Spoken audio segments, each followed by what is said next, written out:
New Karachi के इलाके गोधरा में प्लास्टिक फैक्ट्री में आग लग गई है। आग लगने के बाद फैक्ट्री का एक हिस्सा मुनहदिम हो गया, जबकि फायर ब्रिगेड का अमला आग बुझाने में। न्यू कराची के इलाके गोधरा में प्लास्टिक फैक्ट्री में आग लग गई है। आग लगने के बायस फैक्ट्री का एक हिस्सा मुनहदिम हो गया है, जबकि फायर ब्रिगेड का अमला आग बुझाने में मसरूफ है। आतिशज़दगी के बायस फैक्ट्री का एक हिस्सा मुनहदिम हो गया है। न्यू कराची के इलाके गोधरा में प्लास्टिक फैक्ट्री में आग लग गई।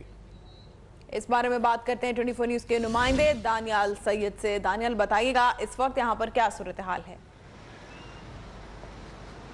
मैं भी बिल्कुल मैं मौजूद हूँ कराची के इलाके न्यू कराची गोधरा में, जहाँ आज अलग सुबह तकरीबन 6:15 पर फायर ब्रिगेड हुकाम को आग की इत्तला मौसूल हुई थी और उसके बाद फायर ब्रिगेड की गाड़ियों को न्यू कराची गोधरा में जिस मुकाम पर आग लगी थी वहाँ पे रवाना किया गया था। मेरे बिल्कुल अकब में वो फैक्ट्री है जहाँ पर प्लास्टिक का दाना बनाया जाता था और जब आग की इत्तला मिली उसकी शिद्दत इंतहाई तेज़ थी और उसके बाद फायर ब्रिगेड की इब्तदाई तौर पर ही 5 गाड़ियाँ रवाना की गई थी। अब सूरत हाल ये है कि आग लगने के बायस फैक्ट्री है, जबकि दूसरा जो हिस्सा है उसके ऊपर आग पर काबू पाने की कोशिश की जा रही है। ताहम अब तक जो इतलात मौसूल हुई है रेस्क्यू काम की जानिब से, उसमें किसी किस्म का कोई जानी नुकसान सामने नहीं आया है। माली नुकसान जो है वो लाखों से करोड़ों रुपए उसकी मालियत बताई जा रही है। प्लास्टिक का दाना बनाया जाता है, यहाँ पर प्लास्टिक का सामान तैयार किया जाता था, उसी का फैक्ट्री थी, उसी का गोदाम था जिसमें अलग सुबह आग लगी थी। तमाम फायर ब्रिगेड जो चीफ फायर ऑफिसर हैं उनका कहना है कि एक हिस्से के ऊपर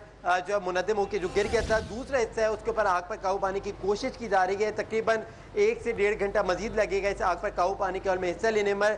तकरीबन इस वक्त फायर ब्रिगेड की 6 गाड़ियाँ, 2 स्नार्कल गाड़ियां जो है वो इस आग पर काबू पाने के में हिस्सा ले रही हैं, जबकि करीब में न्यू कराची गोधरा में जो वाटर हाइड्रेंट होता है उनसे भी पानी तलब किया जा रहा है। तमाम चीफ फायर ऑफिसर का कहना है कि तकरीबन 50% इस आग पर काबू पा लिया गया है और जो बकिया हिस्सा है उस पर आग पर काबू पाने के लिए कोशिश की जा रही है। जबकि हालत सुबह ही आग लगी थी 6:15 पर जिसकी इत्तला मिली थी और उसके तकरीबन 20 मिनट बाद यहाँ पर फायर ब्रिगेड की गाड़ियाँ आ गई थी और आग पर काबू पाने के लिए जो रेस्क्यू ऑपरेशन है उसका आगाज कर दिया गया था। ठीक है दानियाल, ये बताएगा अभी किसी किस्म की मुश्किल तो नहीं आग बुझाने के लिए? देखिए हैदर, तंग गलियाँ ज़रूर हैं जिस मकाम पर यह आग लगी है। न्यू कराची इंडस्ट्रियल एरिया कहलाता है, जहाँ पर ये एक फैक्ट्री थी प्लास्टिक का दाना बनाने की।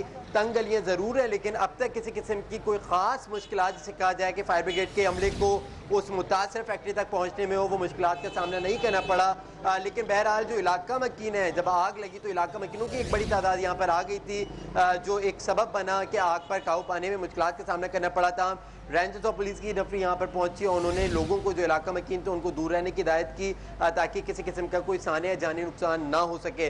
फायर ब्रिगेड का अमला, जो फायर फाइटर्स होते हैं, वो आग पर काबू पाने के अमल में मसरूफ हैं। 3 घंटे से ज़ायद का दौरानिया गुजर चुका है आग लगे हुए और इस आग पर काबू पाने के लिए मुकम्मल तौर पर कोशिशें की जा रही हैं। चीफ फायर ऑफिसर का ये कहना है कि मुमकिन तौर पर 1 से 1.5 घंटा मजीद दरकार है इस आग पर मुकम्मल तौर पर काबू पाने के में मुकम्मल काबू पाने में। जबकि जब आग लगी, उस आग लगने के फौरी बाद कुछ ही लम्हों बाद आग की नौयत ज़्यादा थी और उसने फैक्ट्री का जो एक हिस्सा था वो मुनद्दिम होकर गिर गया, जबकि जो दीगर जो हिस्सा है जिस पर इस वक्त भी आग बरकरार है उस आग पर काबू पाने की कोशिश की जा रही है। 6 फायर ब्रिगेड की गाड़ियां हैं, 2 स्नार्कल गाड़ियां हैं और इसके अलावा जो वाटर हाइड्रेंट्स की जो टैंकर्स होते हैं उनको यहाँ पर तलब किया है ताकि जिन फायर ब्रिगेड की गाड़ियों में पानी खत्म हो उन्हें फौरी तौर पर यहाँ पर पानी मुहैया किया जा सके ताकि जो रेस्क्यू का जो अमल है वो जारी रखा जा सके।